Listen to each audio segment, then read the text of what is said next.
We've been talking about the variety of ways and some of the countries where the U.S. Meat Export Federation works to build beef exports. Recently, we visited with some of the USMEF staff members who lead programs in Latin America and the Caribbean. Here's what they had to say about the opportunities for U.S. beef. Well, the market for U.S. beef in the Caribbean is a good one because they are very interested in a variety of cuts. It's not like some markets where they're only interested in the short rib or they're only interested in chuck rolls. They take all types of cuts from the U.S. and they're very, very keen on making sure that those cuts are going to perform on the plate because most of our beef goes to high-end restaurants and hotels, and they want to make sure that their tourist that's sitting there eating there that night is having a great eating experience every time. And when we give them U.S. beef, that happens. They know it's going to be tender, juicy, and flavorful. We have countries such as Costa Rica, for example, which is the high economic purchase power country in the region, and we have Nicaragua, which is one of the lowest one. So the opportunities that each of these countries that they offer for the U.S. beef is tremendously. And there's different products, different channels, different market opportunities.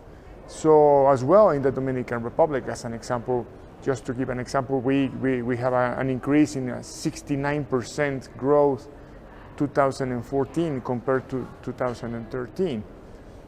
We have countries such as Guatemala, they have a 61% growth.